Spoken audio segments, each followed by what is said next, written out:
اور حقیقت بیداری اور پاک دامنی کی جڑ اپنے نفس سے ناراضگی ہے۔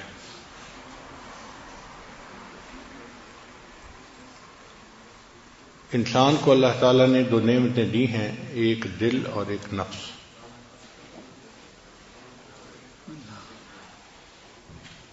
دل جو ہے یہ جذبات کا مقام ہے، محبت کا جذبہ، نفرت کا جذبہ، خوشی کا جذبہ، غم کا جذبہ۔ جذبات کا تعلق انسان کے قلب سے ہے، اور نفس جو ہے یہ خواہشات کا مقام ہے۔ ہر اچھی یا بری خواہش انسان کے نفس میں ہوتی ہے۔ اچھی خواہش تو یہ میں تہجد گزار بن جاؤں، مجھے تکبیر اللہ کی پابندی نصیب ہو جائے، یہ اچھی خواہشات ہے۔ اور بری خواہش یہ کہ مجھے پہچانا جائے، ہر بندہ میری بات کو مانے، میری بات کو سنا جائے، یہ بری خواہشات ہیں۔ جب نفس کی اصلاح ہو جاتی ہے تو اس میں اچھی خواہشات رہ جاتی ہیں، اور اگر اس کی اصلاح نہ ہو تو فطرتاً نفس کے اندر برائی ہے۔ اللہ تعالیٰ نے ارشاد فرمایا وَنَفْسٍ وَمَا سَوَّاهَا فَأَلْهَمَهَا فُجُورَهَا وَتَقْوَاهَا۔ نفس کی قسم کھا کر فرمایا کہ اس کے اندر ہم نے فسق و فجور اور تقوی دونوں چیزوں کو رکھ دیا ہے۔ تو جو بندہ اپنے آپ پر محنت نہیں کرتا، اس کا نفس اس کو فسق و فجور ہی کے اوپر آمادہ کرتا ہے۔ چنانچہ ہر انسان کے نفس کی یہ چاہت ہوتی ہے میری خواہشات پوری ہوں، میں انجوائے کروں، مجھے لذت ملے۔ آنکھ قابو میں نہیں رہتی، زبان قابو میں نہیں رہتی، کان قابو میں نہیں رہتے، شرمگاہ قابو میں نہیں رہتی، بس وہ چاہتا ہے کہ کسی طرح میری خواہش پوری ہو جائے۔ اس لیے نفس اپنی مرضی چلاتا ہے۔ آپ نے سنا ہوگا کئی لوگوں کو، جی میں تو وہ کروں گا جو میری مرضی ہوگی، میرا دل چاہے گا۔ جب یہ کہہ رہے ہوتے ہیں نا کہ میں وہ کروں گا جو میرا دل چاہے گا، اس کا مطلب یہ کہ میں اپنی مرضی پہ عمل کروں گا، اپنے نفس کی خواہش پہ عمل کروں گا۔ شریعت کہتی ہے کہ انسان کی مرضی کیا چیز ہوتی ہے، اصل تو اللہ کی مرضی ہے، تو ہمیں تو ہر حال میں اللہ کی مرضی پہ چلنا ہے، اپنی مرضی پہ نہیں چلنا، اللہ کی مرضی پہ چلنا ہے۔ اور یہی نقطہ سمجھنا ذرا مشکل ہوتا ہے۔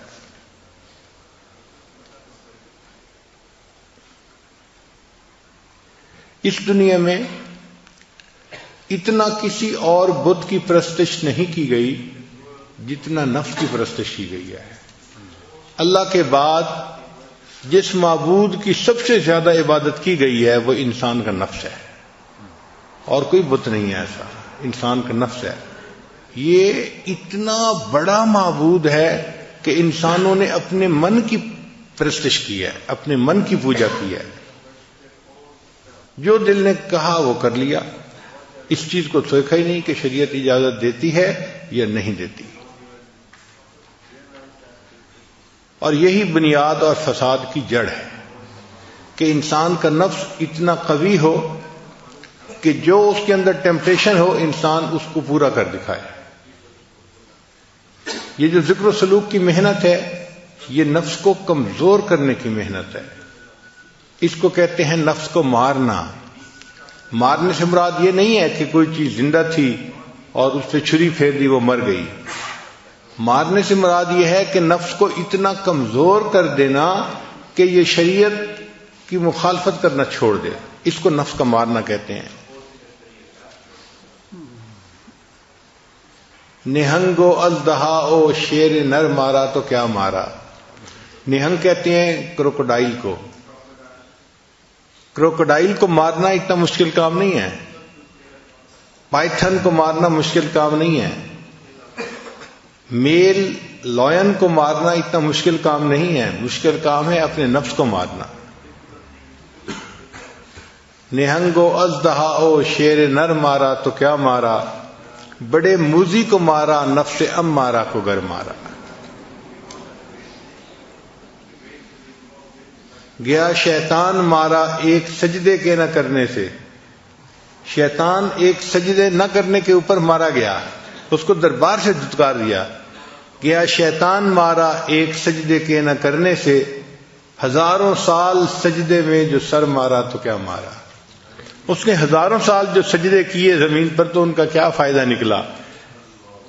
نتیجہ تو یہ تھا نا کہ ایک سجدے کے نہ کرنے پہ وہ اللہ کے دربار سے دھتکار دیا گیا۔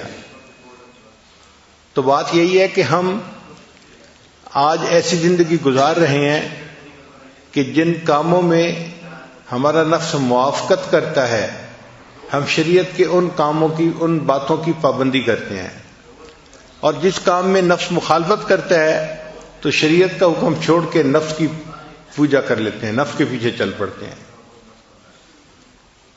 اور یہی چیز شرک خفی کہلاتی ہے۔ ایک ہے شرک جلی۔ شرک جلی کہتے ہیں کہ انسان بتوں کو سجدہ کرے، درختوں کو سجدہ کرے اور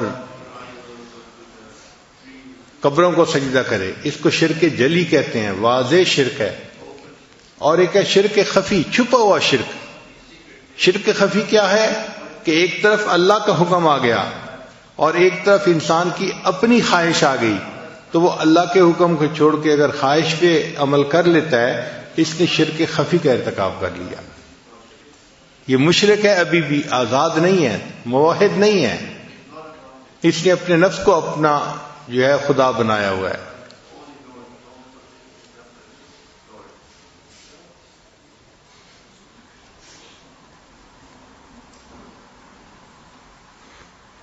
تو یہ ذکر و سلوک کی محنت انسان کو سکھاتی ہے کہ ہم نے اپنے نفس کی خواہشات کو کیسے توڑنا ہے، کیسے چھوڑنا ہے اور اس کو کیسے رد کرنا ہے، اپنی ٹیمپٹیشنز کو کیسے ہم نے برداشت کرنا ہے۔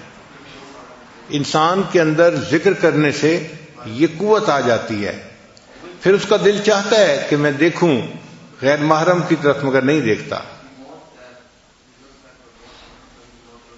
اس کا دل چاہتا ہے کہ میں زبان سے یہ بات نکالوں، مگر وہ دوسرے کی غیبت نہیں کرتا، وہ اپنے آپ کو شریعت کا پابند کر لیتا ہے، اور یہی چیز انسان کی کامیابی کی بنیاد ہے۔ اب نفس کمزور ہو جائے اس کے لیے ہمارے اکابر نے بہت محنتیں کروائیں۔ چنانچہ آپ شروع دور میں دیکھیں اکابرین میں تو وہ اپنی خواہشات کو توڑنا اس پر بہت محنت کرواتے تھے، بہت محنت کرواتے تھے۔ دل میں چاہت پیدا ہوئی نہیں پوری کرنی تاکہ نفس کمزور ہو جائے۔ مقصد کیا تھا؟ نفس کمزور ہو جائے۔ یہاں تک کہ اگر پانی کا گھڑا دھوپ میں پڑا ہے تو جی چاہا کہ اس کو اٹھا کے میں سائے پہ رکھ دوں، ٹھنڈا ہو جائے گا پانی ذرا، تو نہیں، نفس چونکہ چاہ رہا ہے میں نے ایسا نہیں کرنا، تو نہیں کرتے تھے۔ پھر کھانا نہیں کھاتے تھے۔ بعض کے بارے میں تو یہاں تک مشہور ہے کہ انہوں نے روٹی لکڑی کی بنوائی اور گلے میں لٹکا لی۔ جب بھوک لگتی تھی تو وہ لکڑی کی روٹی کو دانتوں میں چباتے تھے۔ اے نفس، تو مجھے اللہ کی مخالفت پہ جو ہے آمادہ کرتا ہے، میں تجھے کھانا کیوں دوں؟ تو کھانا ہی نہیں کھاتے تھے، اتنا مجاہدہ کرتے تھے، پانی نہیں پیتے تھے، کھانا نہیں کھاتے تھے۔ یہ جو ہے نا قلت کلام، قلت منام، قلت طعام، یہ سب ٹرم نکلی اسی لیے ہے اپنے نفس کو کمزور کرنے کی خاطر، کہ انسان کم بولتا ہے تو کم گناہ کرتا ہے، تو کم بولے۔ آج کل ہم زیادہ بولنے کے مریض ہیں، اس لیے ہمیں بار بار اعلان کرنا پڑتا ہے بھئی مسجد ہے، اعتکاف ہے، آپ آہستہ بولیں، آہستہ بولیں۔ اس کی وجہ کیا ہوتی ہے کہ ہم نے چپ کے مزے نہیں لیے ہوتے، ہمیں خبر ہی نہیں کہ چپ کے مزے کیا ہوتے ہیں۔ یہ چپ کے مزے ایسی نعمت ہیں کہ جس بندے کو نصیب ہو جائے اس کا بولنے کو دل نہیں چاہتا، وہ خاموش بیٹھا اپنے رب کی یاد میں لگا ہوا ہوتا ہے۔ حضرت خواجہ باقی رحمۃ اللہ علیہ بہت خاموش رہتے تھے۔ ایک بندے نے کہا کہ حضرت آپ کچھ نصیحت کریں، آپ کی نصیحت سے لوگوں کو فائدہ ہوگا۔ تو حضرت نے جواب میں کہا جس نے ہماری خاموشی سے کچھ نہیں پایا وہ ہماری باتوں سے بھی کچھ نہیں پائے گا۔ جس نے ہماری خاموشی سے کچھ نہیں پایا وہ ہماری باتوں سے بھی کچھ نہیں پائے گا۔ تو خاموش رہنا آسان کام نہیں ہے، بندے کی ایک طبیعت بنی ہوتی ہے بولنے کی، اور ذرا موقع ملتا ہے تو بولنا ہی شروع کر دیتا ہے، رکنا بھی چاہے تو رک نہیں سکتا۔ اور جس کو خاموشی کے مزے اللہ تعالیٰ فرما دیں، اس کا دل گھبرا رہا ہوتا ہے کہ کیوں اتنی ٹر ہو رہی ہے۔ جیسے برسات کے موسم میں مینڈک ہوتے ہیں نا، تو ٹر ہو رہی ہوتی ہے، ایک آواز آ رہی ہوتی ہے مستقل، اسی طرح بندہ چپ نہیں رہ سکتا، ٹر کرتا رہتا ہے، بولتا رہتا ہے۔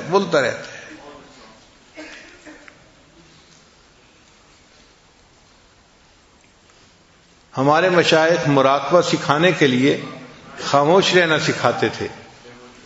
چنانچہ حضرت اقدس تھانوی رحمۃ اللہ کی خانقاہ پہ جو بندہ تربیت کے لیے آتا تھا، پہلا کام اس کے ذمہ لگتا تھا کہ آپ نے کلام نہیں کرنا، بات نہیں کرنی، چپ رہنا ہے۔ ہاں، سلام اگر کوئی کرے تو اس کا جواب دے سکتے ہیں چونکہ وہ واجب ہے، اس کے علاوہ کلام نہیں کر سکتے۔ تو صرف سلام کا جواب دینے کی اجازت تھی، اس کے علاوہ کلام کرنے کی اجازت نہیں تھی۔ حضرت خواجہ مجذوب رحمۃ اللہ علیہ چونکہ شاعر تھے اور ان سے لوگ زیادہ واقف بھی تھے اور مانوس بھی تھے، تو ان سے زیادہ باتیں کرنے کی کوشش کرتے تھے۔ تو حضرت خواجہ مجذوب رحمۃ اللہ نے کیا کیا تھا، ایک گتے کے اوپر لکھ دیا تھا خاموش، اور دھاگا ڈال کے اس کو گلے میں لٹکا لیا تھا۔ تو اگر کوئی بندہ ان سے بات کرنے لگتا تھا تو وہ اس کی طرف اشارہ کر دیتے تھے، صرف بھئی دیکھ لو یہ سائن ہے خاموش، اس طرح خاموش رہتے تھے۔ حضرت مفتی محمد شفیع رحمۃ اللہ علیہ اور حضرت مولانا یوسف بن نوری رحمۃ اللہ علیہ کے بارے میں آتا ہے کہ جب دونوں شہزادوں نے علم حاصل کر لیا تو تھانہ بھون حاضر ہوئے کہ حضرت کی خدمت میں کچھ وقت رہتے ہیں۔ اب جب وہاں گئے تو عشاء کی نماز پڑھ کے کمرے میں آئے، دونوں کو رہنے کے لیے ایک ہی کمرہ دے دیا گیا تھا۔ تو کچھ بیٹھے تو کوئی بات چیت شروع ہو گئی، تازہ علم پڑا ہوا تھا، بات ہوتی گئی۔ تھوڑی دیر کے بعد جو خانقاہ کا خادم تھا بوڑھا، وہ آیا، اس نے آ کے دروازہ کھٹکھٹایا کہ جی خانقاہ میں عشاء کے بعد باتیں کرنے کی اجازت نہیں ہے، آپ چپ ہو جائیں۔ وہ چپ ہو گئے، مگر اس کو روٹین میں لیا، اور تھوڑی دیر کے بعد پھر کوئی مسئلہ شروع ہو گیا، پھر باتیں شروع ہو گئیں۔ جب پھر باتیں شروع ہونے لگیں تو تھوڑی دیر کے بعد وہ خانقاہ کا خادم آیا اور اس نے آ کے کہا کہ جی مجھے حضرت کی طرف سے یہ حکم ہے کہ جو ایک دفعہ منع کرنے پہ نہ رکے اور پھر باتیں کرتے رہے، اس کی سامان کی گٹھڑی اس کے سر کے اوپر رکھو اور اس کو خانقاہ سے دھکا دو، جاؤ۔ جب آپ نے بات سمجھنی نہیں تو رہنے کا کیا فائدہ، کیوں وقت اپنا بھی ضائع کر رہے ہو، ہمارا بھی ضائع کر رہے ہو۔ تو اس نے کہا جناب میں دوسری دفعہ آ کے بتا رہا ہوں، اب اگر میں نے آپ لوگوں کی آواز سن لی تو میں نے آپ کا سامان آپ کے سر پہ رکھنا ہے اور آپ کو خانقاہ سے نکال دینا ہے۔ پھر دونوں کو احساس ہوا کہ خاموشی کی اہمیت کتنی تھی، کتنا سیریس معاملہ تھا۔ پھر اس کے بعد وہ نہیں بولے۔ ایک عالم آئے حضرت تھانوی رحمۃ اللہ کو ملنے کے لیے، بڑے عالم تھے، مگر حضرت نے انہیں کہا کہ آپ نے بات نہیں کرنی، چنانچہ وہ بالکل نہیں بولتے تھے۔ تو تھانہ بھون کے جو مقامی لوگ تھے وہ ان کو گونگا سمجھتے تھے، کیونکہ کبھی بولتے سنا جو نہیں، اس کو کوئی بات بھی کرنی ہوتی تھی تو اشاروں سے کرتے تھے، تو لوگ ان کو گونگا سمجھتے تھے۔ جب وہ کچھ عرصہ رہے اور ان کے اوپر رنگ چڑھ گیا تو اب حضرت نے ایک دن انہیں کہا کہ آپ درس قرآن دیں۔ تو انہوں نے درس قرآن دینا شروع کیا تو مقامی لوگ حیران تھے اور آپس میں باتیں کر رہے تھے کہ دیکھو حضرت گنگوہی کی کرامت کے گونگے بندے نے بھی بولنا شروع کر دیا۔ تو مشائخ اتنا چپ کا مجاہدہ کرواتے تھے کہ بات ہی نہیں کرنی، اور واقعی چپ کے اپنے مزے ہیں، ہم اس سے واقف نہیں ابھی۔ اگر واقف ہو جائیں تو بات کرنا ہمیں مشکل نظر آئے، دل نہ چاہے بات کرنے کو۔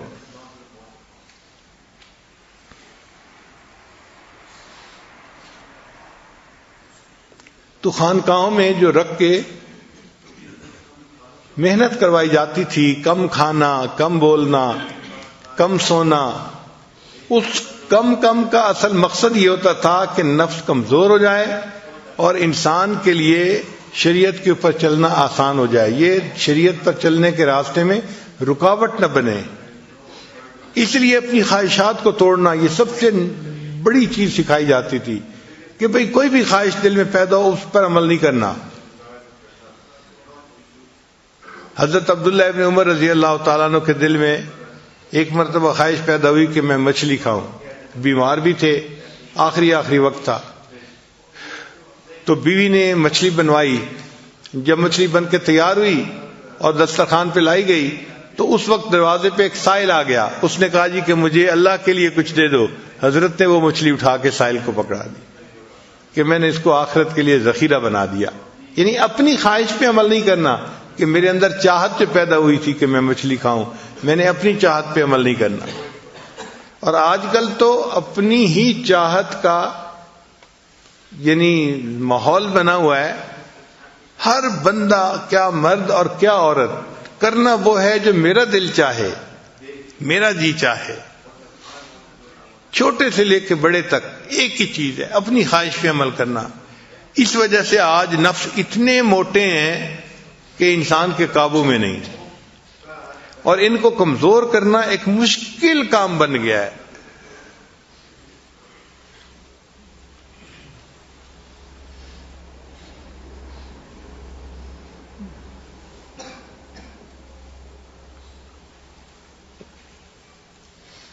حتیٰ کہ لوگ نیکی والی زندگی بھی اختیار کر لیتے ہیں، نیکی پہ آ بھی جاتے ہیں، مگر من مانی اتنی ہوتی ہے کہ ذرا نفس کے کچھ خلاف ہو جائے تو پھر دیکھو ان کو غصہ کیسے آتا ہے، اوفینڈ کیسے ہو جاتے ہیں. فوراً ایک ڈفرینٹ بندہ نظر آنا شروع ہو جائے گا. ناگوار چیز تو برداشت ہی نہیں نہ ہوتی. اور اسی لیے ہمارے مشائخ جو ڈانٹ ڈپٹ کیا کرتے تھے نا، اس کا مقصد اصل یہی تھا کہ ناگوار چیز کو برداشت کرنے کی عادت آ جائے. اصل مقصد یہ تھا. اور انہوں نے فرمایا کہ اگر شیخ بلا وجہ کسی بندے کو جوتے مارے تو اس کو چاہیے کہ وہ جوتا پھر اٹھا کے اپنے شیخ کو دے. اور یہاں تو بات بات پہ لاجکس چلتی ہیں، اور یہ ایسے ہے اور یہ ایسے ہے. اور مقصد کیا ہوتا ہے کہ بس جو میری خواہش ہے وہ پوری ہو جائے.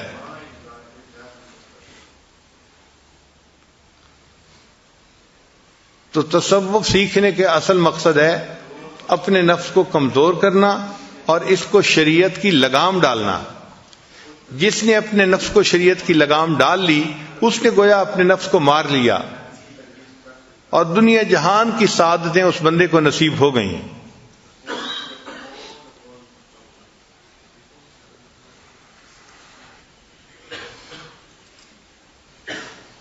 چنانچہ تمام باطنی بیماریوں کا تعلق نفس کے ساتھ ہے. جتنی باطنی بیماریاں ہیں سب باطنی بیماریوں کا تعلق انسان کے نفس کے ساتھ ہے. مثلا شہوت، اس کا تعلق نفس کے ساتھ ہے. وَلَكُمْ فِيهَا مَا تَشْتَهِي أَنفُسُكُمْ وَلَكُمْ فِيهَا مَا تَدَّعُونَ. تو دیکھا شہوت کی نسبت نفس کے ساتھ کی گئی، تو شہوت کا تعلق بھی انسان کے نفس کے ساتھ ہے. پھر خواہشات کا تعلق بھی نفس کے ساتھ ہے. وَنَهَى النَّفْسَ عَنِ الْهَوَىٰ. اور جس نے اپنی خواہشات، اپنے نفس کو خواہشات کے پورا کرنے سے روک لیا تو خواہشات کا تعلق بھی نفس کے ساتھ. پھر تیسری چیز ہے حماقت. حماقت کا تعلق بھی نفس کے ساتھ ہے. إِلَّا مَنْ سَفِهَ نَفْسَهُ. سفاہت کہتے ہیں احمق یعنی حماقت کو. تو إِلَّا مَنْ سَفِهَ نَفْسَهُ، مگر وہی کہ جس نے احمق بنایا اپنے آپ کو، تو اس کا تعلق بھی نفس کے ساتھ ہوا. پھر بخل کا تعلق بھی نفس کے ساتھ ہے. وَأُحْضِرَتِ الْأَنفُسُ الشُّحَّ. یہ جو شح ہے نا، ہرس، یہ انسان کے نفس میں ہوتی ہے. پھر حسد کا تعلق بھی نفس کے ساتھ ہے. قرآن پاک میں فرمایا حسدا من عند انفسہم، ان کے نفوس کے اندر حسد تھا. پھر تکبر بھی نفس کے اندر ہوتا ہے. لَقَدِ اسْتَكْبَرُوا فِي أَنفُسِهِمْ. تحقیق بہت تکبر رکھتے ہیں اپنے نفوس میں. یعنی تکبر بھی نفس میں، شہوت بھی نفس میں، حسد بھی نفس میں، بخل بھی. تو یہ تمام بیماریوں کا مجموعہ تو نفس میں ہو گیا. اسی لیے نفس کی اصلاح کی جو محنت ہے اسی کو تصوف تزکیہ کہتے ہیں اور تصوف کہتے ہیں. اچھا بعض لوگ پریشان ہو جاتے ہیں کہ یہ تصوف کا لفظ کہاں سے آ گیا؟ بھئی صفا سے ہے، صاف کرنا. جیسے میل ہوتی ہے اس کو صاف کر دیتے ہیں. نفس کے اوپر جو میل آئی ہوئی ہے، قلب کے اوپر جو میل آئی ہوئی ہے اس کو صاف کرنا، اس کو تصوف کہہ دیا. آپ کوئی اور لفظ بولنا چاہتے ہیں تو اور بول دیں، حقیقت کو تو نہیں نا آپ رد کر سکتے. نفس کی خواہشات کو روکنا، ان کو چھوڑنا، نفس کو کمزور کرنا، یہ وہ تعلیم ہے جو قرآن و حدیث میں دی گئی ہے، اور اس کا انکار کوئی نہیں کر سکتا. وہی بندہ جنت میں جائے گا جس نے اپنی خواہشات کو روکا. بلکہ فرمایا وَأَمَّا مَنْ خَافَ مَقَامَ رَبِّهِ، جو اپنے رب کے سامنے کھڑا ہونے سے ڈرا، وَنَهَى النَّفْسَ عَنِ الْهَوَىٰ، اور اس نے اپنے نفس کو خواہشات میں پڑنے سے روک لیا، فَإِنَّ الْجَنَّةَ هِيَ الْمَأْوَىٰ، یہ بندہ ہے جس کو قیامت کے دن جنت عطا کی جائے گی. کتابوں میں ایک عجیب واقعہ لکھا ہے کہ امام شافعی رحمۃ اللہ کے زمانے میں ایک حاکم وقت تھا جو بیوی کے ساتھ بڑے اچھے موڈ میں تھا، اور بیوی کسی وجہ سے ناراض تھی. اب یہ جتنا قریب ہونے کی کوشش کرتا وہ اتنا پیچھا دھکیلتی تھی. اب ادھر سے اصرار اور ادھر سے انکار. خیر کچھ دیر یہ محبت پیار کا اظہار کرتا رہا، لیکن بیوی چونکہ بالکل ہی رد کرتی رہی، انکار کرتی رہی، تو اس نے تھوڑا اس کے ساتھ سختی کر دی. انسان جذبات میں ہوتا ہے تو پھر سختی کر لیتا ہے. جب اس نے سختی کی نا تو وہ تو پہلے ہی غصے میں تھی، اس نے غصے میں کہہ دیا دوزخی پیچھے ہٹ. اب جب اس نے یہ کہہ دیا دوزخی پیچھے ہٹ تو اس کو غصہ چڑھ گیا، حاکم وقت سے آخر. اس نے جواب میں کہہ دیا اگر میں دوزخی ہوں تو تجھے میری طرف سے 3 طلاق. خیر وہ وقت تو گزر گیا. جب تھوڑا عقل ٹھکانے میں آئی، غصہ ٹھنڈا ہوا، تو بیوی نے بھی سوچا کہ مجھے اس کو دوزخی تو نہیں کہنا چاہیے تھا، غلط کام کیا میں نے. اور خامد نے سوچا اگر اس نے کہہ دیا تھا تو مجھے طلاق تو نہیں دینی چاہیے تھی. دونوں نے اپنی اپنی غلطی کا اعتراف کیا، مگر مسئلہ یہ تھا کہ طلاق واقع ہوئی ہے یا نہیں ہوئی. اب یہ مشروط طلاق تھی کہ اگر میں دوزخی تو تجھے 3 طلاق. تو کنڈیشنل طلاق تھی. اب فیصلہ کون کرے کہ تم جنتی ہو یا جہنمی ہو؟ یہ تو کوئی فیصلہ نہیں کر سکتا. یہ تو فیصلہ قیامت کے دن میزان پہ اعمال تلنے کے بعد ہوگا. کون جنتی ہے، کون دوزخی ہے، کون مقبول ہے، کون مردود ہے. بے خبر کیا خبر تجھ کو کیا کون ہے. جب تلیں گے عمل سب کے میزان پر تب کھلے گا کہ کھوٹا کھرا کون ہے. یہ کھوٹے کھرے کا تو پتہ قیامت کے دن جا کے چلے گا، اس سے پہلے تو نہیں چلتا. اب جس عالم سے وہ جا کے مسئلہ پوچھتے وہ عالم کہتا بھئی میں تو نہیں اس کا جواب دے سکتا. حتیٰ کہ یہ بات ٹاک آف دی ٹاؤن بن گئی.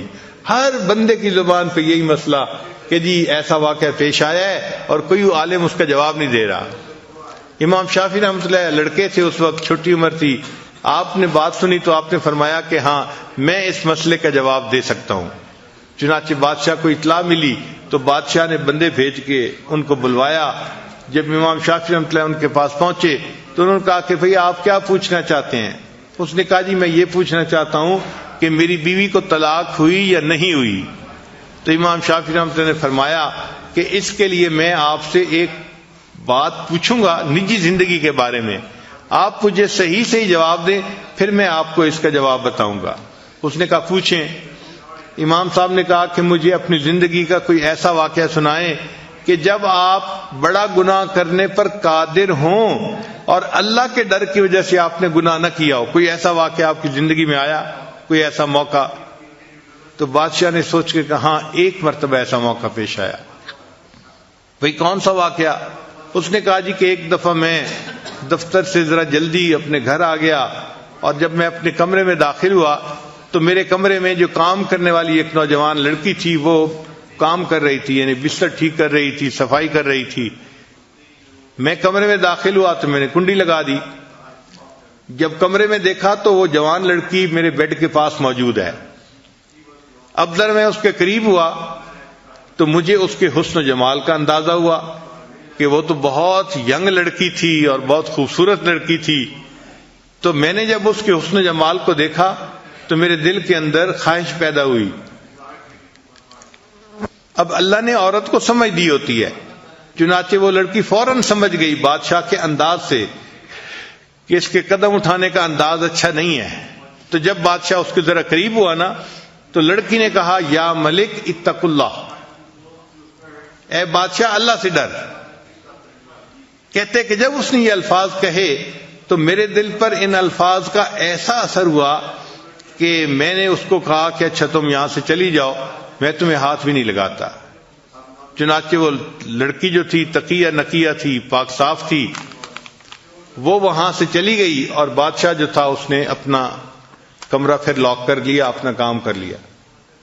کہنے لگا کہ یہ ایک ایسا موقع تھا، اگر میں اس لڑکی کے ساتھ بدکاری کرنا چاہتا تو کوئی مجھے پوچھنے والا نہیں تھا، چونکہ میں بادشاہ تھا، میرے پاس موقع تھا، پھر تنہائی تھی، پھر میں نے کمرہ لاک بھی کر لیا تھا، مگر اللہ کے ڈر سے میں نے اس گناہ کو چھوڑ دیا۔ یہ ایک ایسا موقع آیا ہے کہ میں نے ایک گناہ کو اللہ کی رضا کے لیے چھوڑا۔ تو جب اس نے یہ واقعہ سنایا تو امام شافعی رحمۃ اللہ نے فرمایا کہ ہاں میں فتویٰ دیتا ہوں کہ تو جنتی ہے اور تیری بیوی کو طلاق نہیں ہوئی۔ اب یہ بات جب باہر نکلی تو علماء حیران کہ بھئی یہ فتویٰ کیسے انہوں نے دے دیا گیا، یہ کون بندہ ہے جو جنت کی ٹکٹیں بیچ رہا ہے، جنت کی ٹکٹیں الاٹ کر رہا ہے، یہ کون ہے؟ تو امام شافعی رحمۃ اللہ سے پوچھا گیا، ان کا دیکھو بھائی یہ فتویٰ میں نے نہیں دیا، یہ فتویٰ قرآن پاک میں خود اللہ تعالیٰ نے عطا فرمایا ہے۔ انہوں نے پوچھا کون سا؟ انہوں نے آیت پڑھی وَأَمَّا مَنْ خَافَ مَقَامَ رَبِّهِ، اور جو بندہ اپنے رب کے سامنے کھڑے ہونے سے ڈر گیا، وَنَهَى النَّفْسَ عَنِ الْهَوَىٰ، اور اس نے اپنے نفس کو خواہشات میں پڑنے سے روک لیا، فَإِنَّ الْجَنَّةَ هِيَ الْمَأْوَىٰ، اس کا ٹھکانہ جنت ہے۔ تو قرآن فیصلہ دے رہا ہے کہ اس کا ٹھکانہ جنت ہے۔ جب وہ جنتی ہے تو اس کا مطلب ہے اس کو طلاق نہیں ہوئی اس کی بیوی کو۔ تو بات ایسی ہے، اگر ہم اپنی خواہشات نفسانی کو روکیں گے، اس کے بدلے اللہ تعالی ہمیں اپنی رضا عطا فرمائیں گے، ہمیں جنت عطا فرمائیں گے۔ چنانچہ یہ چیز ذہن میں رکھیں کہ جس کام میں نفس کی لذت ہوتی ہے اس میں روح کی جو ہے تنزلی ہوتی ہے، اور جس کام میں نفس کی تنزلی ہوتی ہے اس کام میں روح کی ترقی ہوتی ہے۔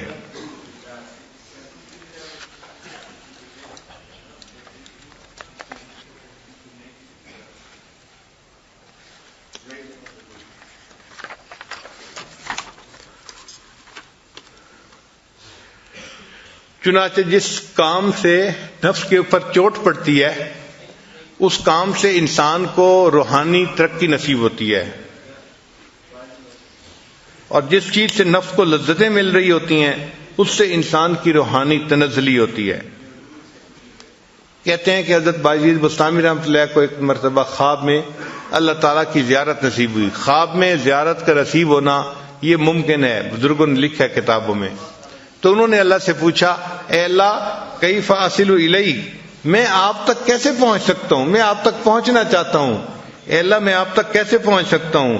تو رب کریم نے آگے سے جواب دیا اے میرے پیارے دع نفسک و تعال، تو اپنے نفس کو چھوڑ دے اور میرے تک آ جا۔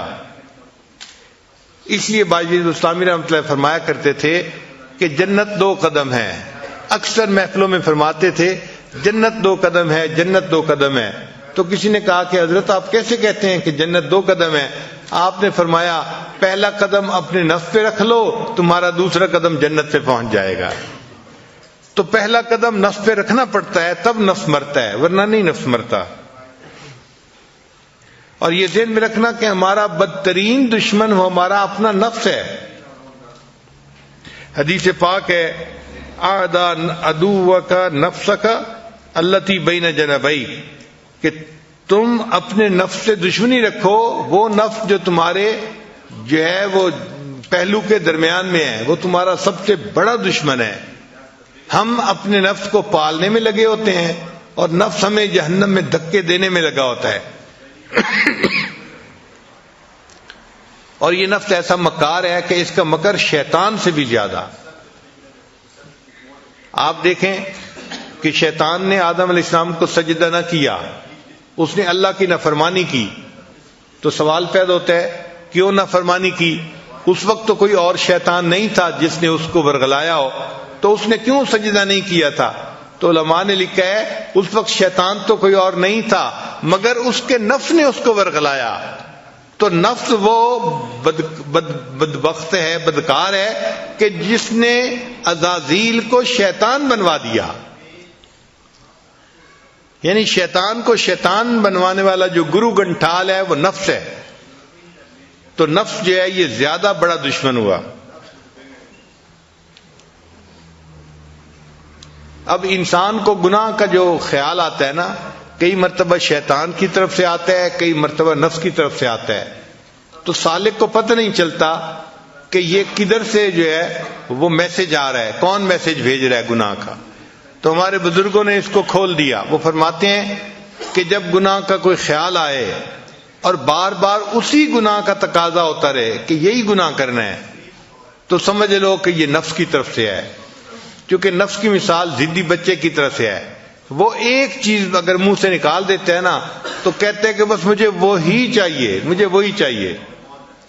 تو نفس بھی اسی طرح ہے کہ ایک مرتبہ جو خیال آ گیا گناہ کا، یہ بار بار اسی خیال کے اوپر وہی خیال دل میں لاتا رہتا ہے.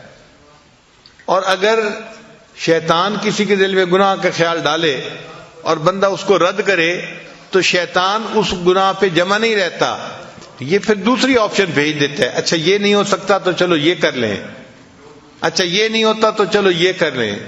دوسری آپشن، تیسری آپشن، چوتھی آپشن. مقصد اس کا یہ ہے کہ کہیں نہ کہیں گناہ کی تشکیل ہو جائے اس کی. اگر ایک میں نہیں ہوتی تو دوسرے میں، نہیں ہوتی تو تیسرے میں. تو اگر آپ کے ذہن میں گناہ کا خیال آئے اور آپ اس کو روکیں اور روکنے پر گناہ کی آپشن نئی سے نئی آتی رہے تو آپ سمجھ جائیں کہ یہ میسج شیطان بدبخت بھیج رہا ہے.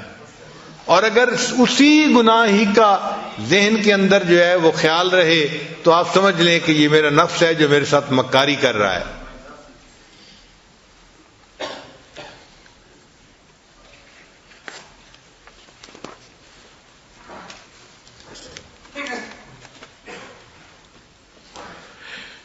اسلام کی آفت نفس کی خواہشات ہیں.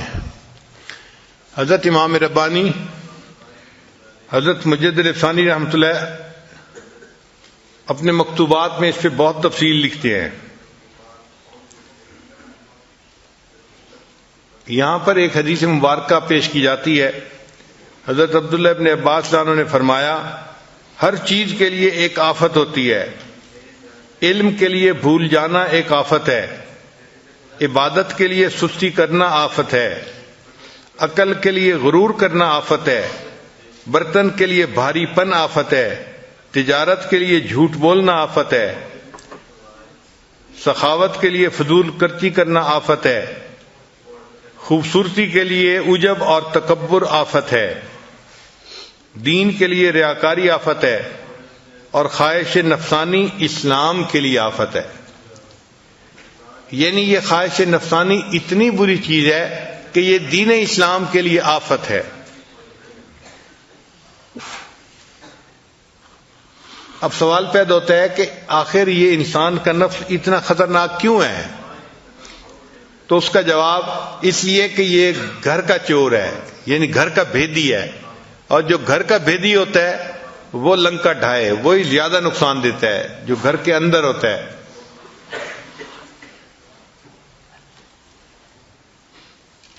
پہلے زمانے میں ہل چلاتے تھے تو دو بیل ہل میں جوتے تھے، ایک اندر کی طرف ایک باہر کی طرف. جب چکر لگاتے تھے تو ایک اندر چکر لگاتا تھا، ایک باہر چکر لگاتا تھا. آج کل تو ٹریکٹر آ گئے ہیں، معاملہ ہی دوسرا ہو گیا. ایک بزرگ کھڑے تھے تو انہوں نے دیکھا کہ اچانک وہ جو کسان تھا نا اس نے اندر والے بیل کو مارنا شروع کر دیا. تو اس نے پوچھا بھئی تم باہر والے کو نہیں مار رہے، اندر والے کو کیوں مارتے جا رہے ہو؟ اس نے کہا کہ اس نے ٹاپا مارا ہے. ٹاپا مارنا کہتے ہیں کہ آپ ہل چلا رہے ہیں پھر کوئی چیز جگہ درمیان میں زمین کی چھوڑ کے، یعنی روٹین سے ہٹ کے جگہ چھوڑ کے آگے چلے جانا، اس کو ٹاپا کہتے ہیں.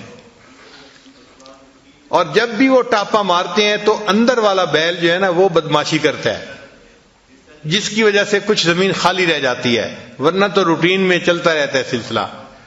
تو جس طرح انہوں نے پھر فرمایا کہ میاں اگر بیل نے ٹاپا مارا تم اس کو اتنا مار رہے ہو، جو تمہارا نفس ٹاپے مار رہا ہے، اگر اللہ نے تجھ سے پوچھ لیا تو تمہارا کیا بنے گا؟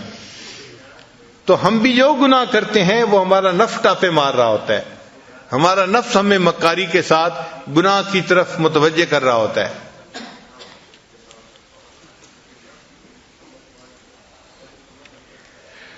اور یہ نفس اس لیے خطرناک ہے کہ یہ وہ دشمن ہے جس سے انسان کو محبت ہوتی ہے.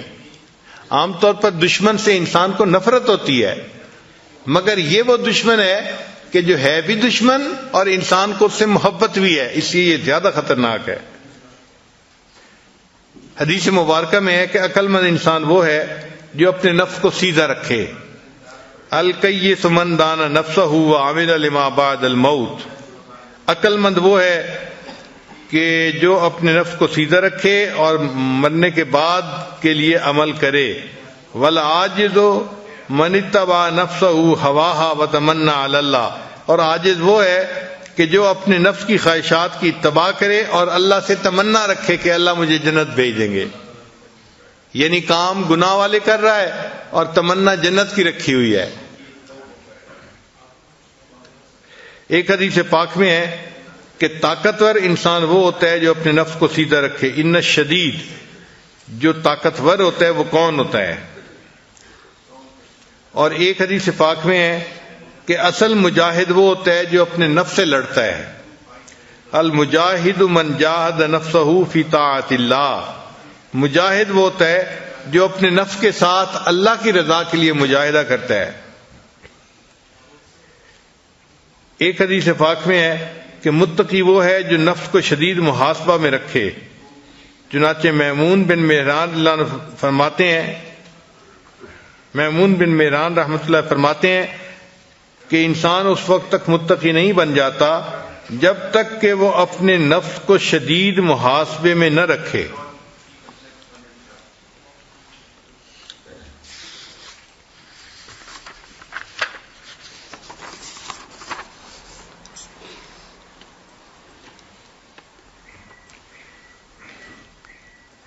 سیدنا صدیق اکبر نے فرمایا کرتے تھے کہ جو شخص اپنے نفس کو اللہ کی خاطر فنا کر دیتا ہے وہ اللہ کے عذاب سے محفوظ ہو جاتا ہے.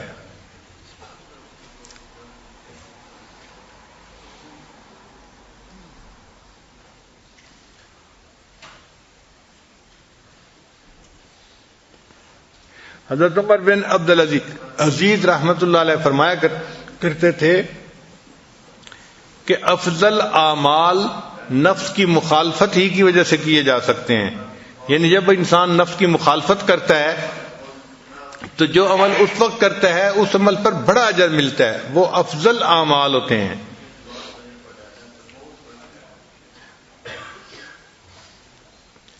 جو بندہ اپنے نفس کی خواہشات کی پیروی کرتا ہے اللہ تعالیٰ اس سے نیک اعمال کی توفیق چھین لیتے ہیں.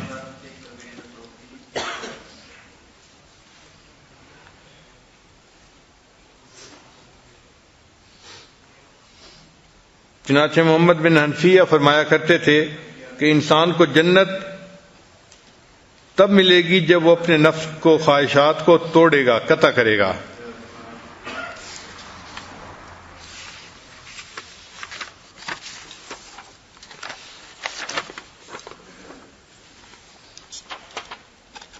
اس لیے ہمارے مشائخ نے کہا ہے کہ جہاد کا آغاز اپنے نفس سے کرو.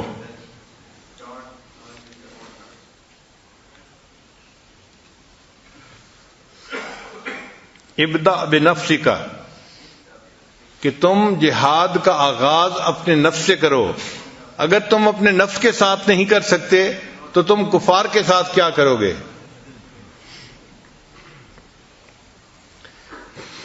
مکتوبات شریفہ کی عبارات سنیں. امام ربانی حضرت مجدد ثانی رحمۃ اللہ نے لکھی ہیں. فرماتے ہیں طالب و مطلوب کے درمیان سب سے بڑا حجاب طالب کا نفس ہے، یعنی اللہ اور بندے کے درمیان جو سب سے بڑا حجاب ہے وہ بندے کا اپنا نفس ہے۔ پھر آگے فرماتے ہیں میرے مخدوم و مکرم انسان کا نفس امارہ جاہ و ریاست کی محبت پر پیدا کیا گیا ہے، اس کی تمام ہمت و کوشش اپنے ہم اثروں پر بلندی حاصل کرنا ہے، اور وہ فطری طور پر اس بات کا خواہاں ہے کہ تمام مخلوقات اس کی محتاج اور اس کی اوامر و نواہی کے تابع ہو جائے، اور وہ خود کسی ایک کا بھی محتاج اور محکوم نہ ہو۔ اس کا یہ دعویٰ الوہیت خدا ہونے اور خدا کے بے مثل جل سلطانہ کے ساتھ شرکت کا دعویٰ ہے، بلکہ وہ بدبخت شراکت پر بھی راضی نہیں ہے، بلکہ چاہتا ہے کہ حاکم صرف وہی ہو اور باقی سب اس کے محکوم ہو۔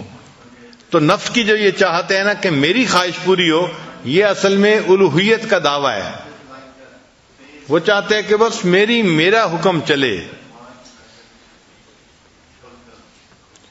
نفس کی مدد کرنا در حقیقت خدا کے دشمن کو تقویت دینا ہے۔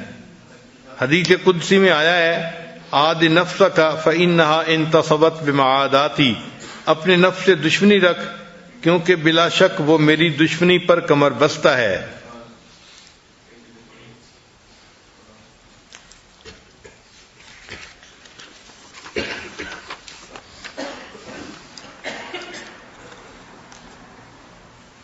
چنانچہ فرماتے ہیں کہ نفس کی شرارت ابلیس کی شرارت سے زیادہ ہے۔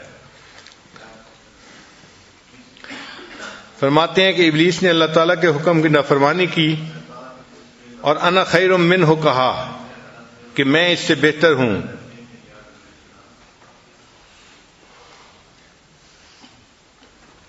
لیکن پھر اس نے جب بنی آدم کو بہکایا تو شیطان نے انسان کو بہکانے کے بعد اس سے اپنی برات ظاہر کی کہ انی بریء منک انی اخاف اللہ رب العالمین، یعنی شیطان بدبخت نے انسان سے اللہ کی نافرمانی تو کروائی، لیکن کروانے کے بعد شیطان نے برات اپنی ظاہر کر دی کہ میں بری ہوں، وہ ڈر گیا اللہ سے۔ لیکن نفس ایسا باغی ہے کہ اس نے کہا انا ربکم الاعلی، اور اس پر وہ نہ نادم ہوا نہ پریشان ہوا اور نہ اس سے اس نے برات کا اظہار کیا۔ اس سے پتہ چلا کہ نفس کی شرارت زیادہ ہے بنسبت ابلیس یعنی شیطان کے۔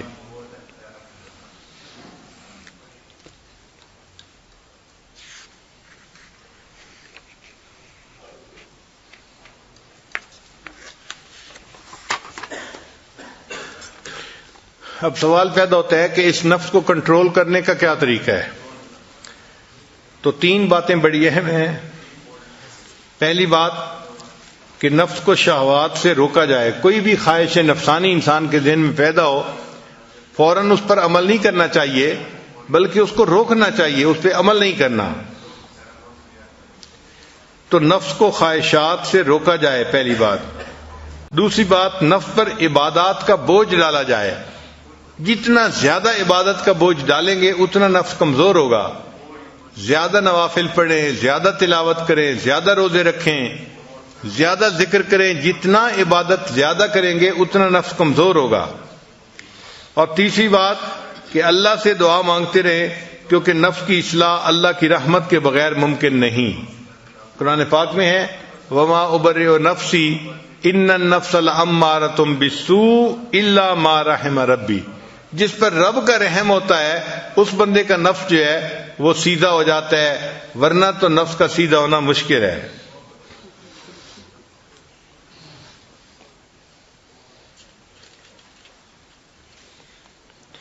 حضرت اقدس تھانوی رحمۃ اللہ نے فرمایا کہ نفس کی اصلاح کے لیے تین کام بہت اہم ہیں۔ پہلا کام مرشد کامل کی خدمت میں رہے، دوسرا کام اپنے دشمنوں اور حاسدوں سے سبق سیکھے، اور تیسرا کام کہ دوسرے لوگوں سے عبرت پکڑے۔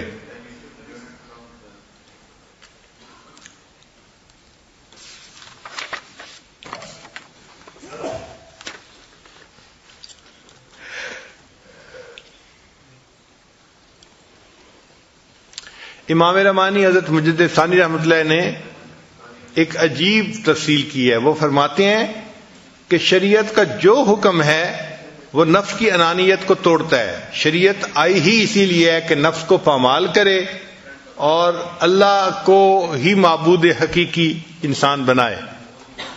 انبیاء نے آ کے وہی طریقہ سکھایا کہ جس طریقے پر چل کر انسان اپنے نفس کی مکاری سے بچ سکتا ہے اور اپنے اللہ کے پسندیدہ بندوں میں شامل ہو سکتا ہے۔ تو فرماتے ہیں کہ اس لیے جو مجاہدے ہم اپنی مرضی سے کرتے ہیں اس سے نفس کمزور نہیں ہوتا بلکہ اور موٹا ہو جاتا ہے۔ وہ سمجھتا ہے کہ میرے جیسا تو کوئی اور ہے ہی نہیں، جتنا نیک میں ہوں کوئی اور اتنا نیک ہی نہیں ہے۔ اور وہ فرماتے ہیں کہ ہر کام جو سنت کے مطابق کیا جائے تو اس سے نفس پامال ہوتا ہے، لہذا بہترین طریقہ اپنے نفس کو کمزور کرنے کا کہ ہر چھوٹے اور بڑے کام میں سنت کی اتباع کی جائے، کھانے میں، پینے میں، لباس میں، گفتار میں، کردار میں، چلنے پھرنے، ہر کام میں، ہر چھوٹے اور بڑے کام میں سنت کی پیروی کرنا، اس سے نفس زیادہ کمزور ہوتا ہے۔ فرماتے ہیں انبیاء علیہ الصلوات و تسلیمات کی بعثت سے مقصود اور شرعی احکامات میں حکمت کی وجہ یہی ہے کہ نفس امارہ عاجز اور خراب ہو جائے، کیونکہ شرعی احکامات نفسانی خواہشات کو دور کرنے کے لیے وارد ہوئے ہیں۔ جس قدر شریعت کے مطابق عمل کیا جائے گا اسی قدر نفسانی خواہشات زائل ہوتی جائیں گی۔ یہی وجہ ہے کہ خواہشات نفسانی کو دور کرنے میں شرعی احکامات میں سے ایک حکم بجا لانا ان 1000 سالہ ریاضتوں اور مجاہدوں سے بہتر ہے جو اپنی طرف سے کیے جائیں، بلکہ یہ ریاضتیں اور مجاہدے جو روشن شریعت کے مطابق واقع نہیں ہوئے نفسانی خواہشات کو اور قوت دینے والے بن جاتے ہیں۔ برہمنوں اور جوگیوں نے ریاضتوں اور مجاہدوں میں کمی نہیں کی، لیکن ان میں سے کوئی چیز ان کے لیے فائدہ مند نہیں ہوئی، اس لیے کہ ان کے مجاہدے ان کی مرضی کے مطابق تھے۔ ان کے مجاہدوں نے ان کی نفس کی تقویت دی اور ان کے سوا ان کو کچھ حاصل نہ ہوا۔ فرماتے ہیں مثلاً زکوٰۃ کی ادائیگی میں جس کا کہ شریعت نے حکم دیا ہے، 1 دینار خرچ کرنا نفس کے خراب اور ذلیل کرنے میں اپنی مرضی سے 1000 دینار خرچ کرنے سے زیادہ فائدہ مند ہے۔ یعنی ایک بندہ اپنی مرضی سے 1000 دینار صدقہ کرتا ہے، وہ فرماتے ہیں کہ 1000 دینار سے نفس کمزور نہیں ہوتا، لیکن زکوٰۃ کی ادائیگی میں 1 دینار کے خرچ کرنے پر نفس کمزور ہو جاتا ہے، چونکہ وہ شریعت کا حکم ہے۔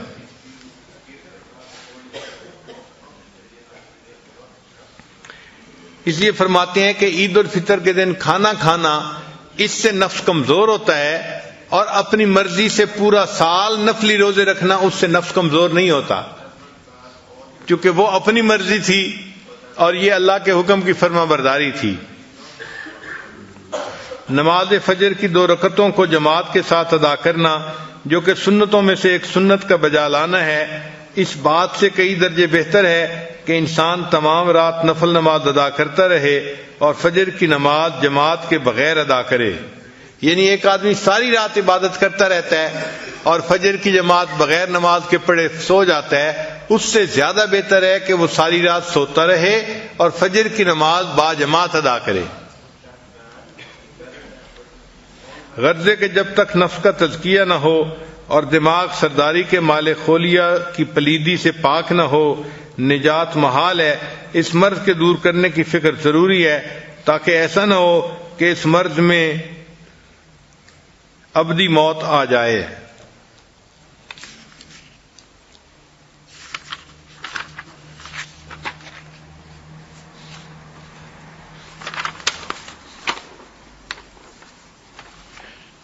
پھر امام ربانی حضرت مجدد ثانی رحمۃ اللہ فرماتے ہیں کہ کلمہ طیبہ کی تکرار سے نفس کا علاج بہت جلدی ہوتا ہے۔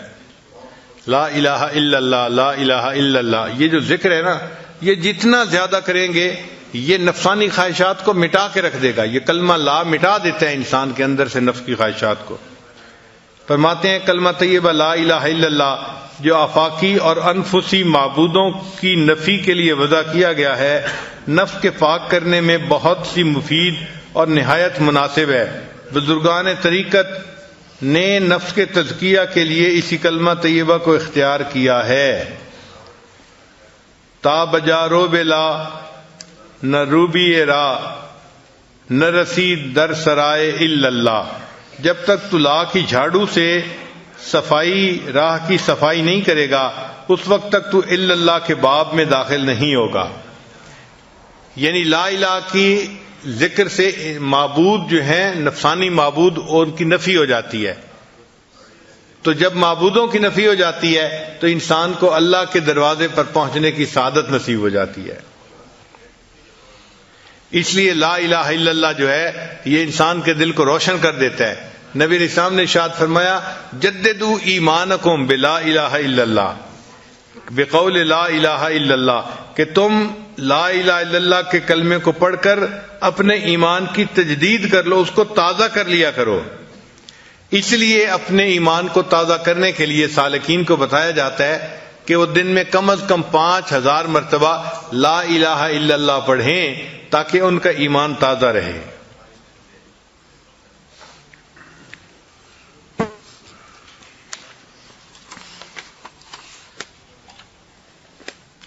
جب اطمینان نفس میسر ہو جائے تو احکام الہی کا مطیع ہو جاتا ہے، مخالفت کی مجال نہیں رہتی اور راضی مقبول ہو جاتا ہے. یہ چیز ذہن میں رکھیے کہ ایک ہے نفس امارہ جو ہر حال میں گناہ ہی کرواتا ہے، اس کو نفس امارہ کہتے ہیں. ایک ہے نفس لوامہ، وہ نفس جو گناہ تو کروا دیتا ہے مگر بعد میں بندے کو ندامت ہوتی ہے. ہم میں سے اکثر لوگ نفس لوامہ والے لوگ ہیں کہ ہم گناہ بھی کر لیتے ہیں بعد میں پچھتاتے بھی ہیں کہ ایسا نہیں کرنا چاہیے تھا. اور ایک ہے نفس مطمئنہ. نفس مطمئنہ اس کو کہتے ہیں کہ وہ اتنا کمزور ہو جاتا ہے کہ شریعت کی مخالفت چھوڑ دیتا ہے بلکہ شریعت کے اوپر متفق ہو جاتا ہے، وہ نفس مطمئنہ ہو جاتا ہے. ایسے وقت میں مکروہات شرعیہ مکروہات طبعیہ بن جاتی ہیں. جن چیزوں سے شریعت نے کراہت کی انسان کا دل بھی اس سے کراہت کرتا ہے. یہ اولیاء کاملین کو مقام نصیب ہوتا ہے. اللہ کرے کہ ہمیں بھی یہ مقام نصیب ہو جائے، نفس مطمئنہ نصیب ہو جانا. لیکن جب نفس مطمئنہ نصیب ہو جاتا ہے تو اس وقت پھر انسان شریعت کی حقیقت کے اوپر عمل کرتا ہے. امام ربانی رحمۃ اللہ نے 2 باتیں لکھی ہیں. وہ کہتے ہیں کہ جب تک نفس مطمئنہ حاصل نہیں ہوتا انسان شریعت کے ظاہر پہ عمل کر رہا ہوتا ہے، اور جب نفس مطمئنہ نصیب ہوتا ہے تب انسان شریعت کے باطن پہ عمل کرتا ہے، تب اس کو اصل شریعت پر عمل کرنے کی توفیق نصیب ہوتی ہے.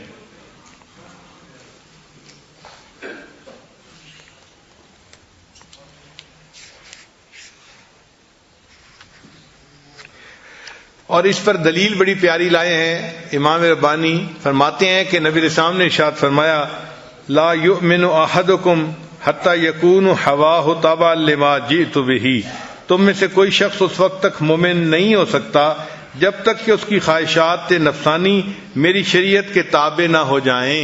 تو جب خواہشات شریعت کے تابع ہو جاتی ہیں تو پھر انسان کا نفس مطمئنہ بن جاتا ہے. فرماتے ہیں کہ نفس مطمئنہ کے نصیب ہونے پر انسان کو اسلام حقیقی میسر ہو جاتا ہے. اور اس پر اللہ فرماتے ہیں یا ایتھا النفس المطمئنہ ارجعی الی ربک راضیۃ مرضیہ فادخلی فی عبادی وادخلی جنتی. انسان کو جب فنائے قلب حاصل ہوتی ہے تو ولایت صغریٰ کا مقام ہے. فنائے قلب کا حاصل ہونا ولایت صغریٰ کا مقام ہے، اور فنائے نفس کا حاصل ہونا یہ ولایت کبریٰ کا مقام ہے. جب نفس کی فنا نصیب ہوتی ہے تب انسان کو ولایت کبریٰ کا مقام حاصل ہو جاتا ہے. تو اس لیے فنائے نفس کو حاصل کرنے کے لیے خوب محنت کرنی چاہیے.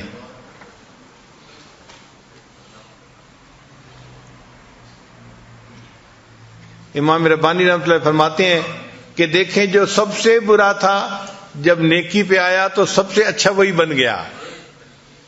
حدیث مبارکہ ہے خیارکم فی الجاہلیت خیارکم فی الاسلام اذا فقہوا، کہ جو تم میں جہالت میں سب سے آگے تھے جب اسلام پر آئیں گے تو وہ اسلام میں دوسروں سے آگے بڑھ جائیں گے. تو فرماتے ہیں کہ یہ نفس مکاری میں سب سے آگے تھا، جب یہ سیدھا ہوا تو یہی انسان کی ترقی کا سبب بن گیا اور انسان کو اللہ کے قرب حاصل ہونے کا سبب بن گیا. تو یہی نفس جب سیدھا ہوتا ہے تو انسان کو فرشتوں سے اونچا مقام حاصل ہو جاتا ہے. حالانکہ یہی تھا جس نے انسان کو شیطان بنایا ہوا تھا. تو جب بدکار تھا تو سب سے بدکاری بڑی اسی نے سکھائی تھی کہ انسان کو شیطان بنا دیا. جب سیدھا ہوا تو یہی نفس جو تھا انسان کی ترقی کا سبب بن گیا اور انسان کو اس نے فرشتوں سے اوپر مقام عطا فرما دیا. یعنی ذکر کرنے سے اور اتباع سنت کرنے سے ایک ایسا مقام آ جاتا ہے کہ جہاں نفس شریعت کی فرمانبرداری پہ آمادہ ہو جاتا ہے اور وہ شریعت کی مخالفت چھوڑ دیتا ہے. اس کو نفس مطمئنہ کہتے ہیں اور ہم اللہ سے اس نفس مطمئنہ کے حصول کی دعائیں کرتے ہیں. تو اس کا مطلب یہ ہوا کہ اگر ہم چاہتے ہیں کہ ہم اللہ کے مقرب بندے بنیں تو ہمیں اپنے نفس کی مخالفت کرنا سیکھنا پڑے گا، اس پر محنت کرنی پڑے گی. اور اگر کبھی کوئی خواہش ٹوٹے تو اس پہ تڑپنے کی ضرورت نہیں ہے، گھبرانے کی ضرورت نہیں ہے، غصے میں آنے کی ضرورت نہیں ہے، بلکہ اس کو اللہ کی طرف سے سمجھیں اور خوش ہوں کہ اچھا ہے میری خواہش ٹوٹی. اب ایک نقطہ اور بھی سن لیجئے کہ اگر انسان کا نفس مطمئنہ بن جائے تو اب تو وہ نفس مطمئنہ بن گیا، کیا اس کے بعد انسان اپنے نفس کی پیروی کر سکتا ہے؟ جواب، اس کے بعد بھی نہیں کر سکتا. یعنی نفس کی پیروی نفس مطمئنہ حاصل ہونے کے بعد بھی نہیں کرنی ہی نہیں نفس کی پیروی. یہ نقطہ سمجھیں. کوئی یہ نہ کہے کہ جی اب تو میرا نفس مطمئنہ بن چکا لہذا اب جو جی میں آ رہا ہے میں اس کو پورا کر لوں. ایسا نہیں کر سکتے. نفس کی پوری زندگی مخالفت کرنی ہے اور اللہ تعالیٰ بندے سے نفس کی مخالفت کرواتے رہتے ہیں. اس کی نفس کی خواہشات کو توڑتے رہتے ہیں. اچھا ایک نقطہ اور بھی سمجھ لیجئے کہ قرآن مجید کی آیت ہے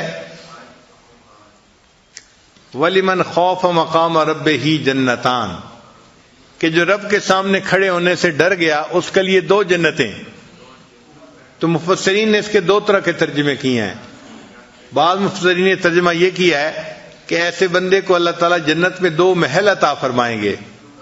یہ ایسا ہی ہے جیسے ایک بندے کا ایک گھر لاہور میں ہوتا ہے، ایک کراچی میں ہوتا ہے، ایک اسلام آباد میں ہوتا ہے، تو 2 گھر ہوتے ہیں اس کے. اللہ تعالیٰ بھی اس کو 2 جنتیں عطا فرمائیں گے. ایک اس کو ایک جگہ گھر حاصل ہوگا اور دوسرا اس کو ہو سکتا ہے نبی علیہ السلام کے قدموں میں اللہ گھر عطا فرما دے. تو 2 گھر اس کو ملیں گے جو اپنے نفس کی خواہشات سے بچ جائے گا. اور بعض مفسرین نے ترجمہ کیا ہے کہ نہیں، اس کا ترجمہ یہ ہے کہ اس کے لیے 2 جنتیں ہیں، ای جنت الدنیا و جنت الآخرہ. اللہ اس کی دنیا کو بھی جنت کا نمونہ بنا دیں گے اور آخرت میں اس کو تو جنت عطا فرمائیں گے ہی صحیح. تو ایسا بندہ جو اپنے نفس کی مخالفت کرتا ہے اس کی دنیا جنت بن جاتی ہے. کیسے جنت بن جاتی ہے؟ جنت وہ جگہ ہے وَلَكُمْ فِيهَا مَا تَشْتَهِي أَنفُسُكُمْ، کہ جہاں انسان کی ہر خواہش پوری ہوگی. تو انسان ایک ایسے مقام پہ پہنچ جاتا ہے اپنے نفس کی مخالفت کرتے کرتے کہ اللہ تعالیٰ اس کے نفس کی ہر چاہت کو پورا فرما دیتے ہیں. اس کے دل میں خواہش پیدا ہوتی ہے، اللہ اس کو پورا کر دیتے ہیں. یعنی ایک مرتبہ میں نے اپنے حضرت حمزہ سے سوال پوچھا کہ حضرت ایک آدمی مستجاب الدعوات ہوتا ہے، یہ تو بڑا اونچا مقام ہے. حضرت فرمان لگے ہاں. میں نے کہا کیا اس سے بھی اونچا مقام ہے؟ حضرت فرمان لگے ہاں، مستجاب الدعوات بندے کو تو مانگنا پڑتا ہے. ایک ایسا بھی مقام ہے جہاں بندے کو اللہ بن مانگے دے دیتے ہیں، اس کے دل میں چاہت پیدا ہوتی ہے، اللہ اس کو پورا فرما دیتے ہیں. ایک مقام اس سے بھی اونچا ہے اور یہ اللہ مومن کو عطا فرماتے ہیں کہ مومن کے دل میں چاہت پیدا ہوئی، اللہ اس کو پورا کر دیتے ہیں.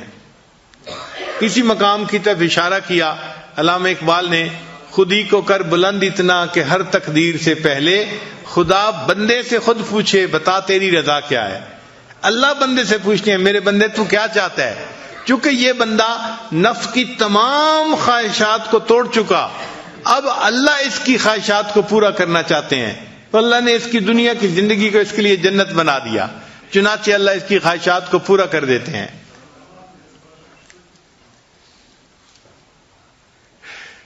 تو مقام مومن تو بڑا اونچا ہے، بڑا اونچا ہے کہ دل میں چاہت پیدا ہو اللہ اس کو پورا فرما دے۔ ہمارے بعض بزرگ ایسے تھے کہ جنہوں نے اپنی زندگی کے آخری حصے میں کہا کہ ہمیں دنیا میں جنت کا مزہ آ رہا ہے، اور واقعی ان کو اللہ نے ایسی زندگی دے دی کہ ان کی جو چاہت ہوتی تھی، دل میں خواہش ہوتی تھی، پوری ہو جاتی تھی۔ اللہ ان کے دل کی خواہش کو پورا فرما دیتے تھے۔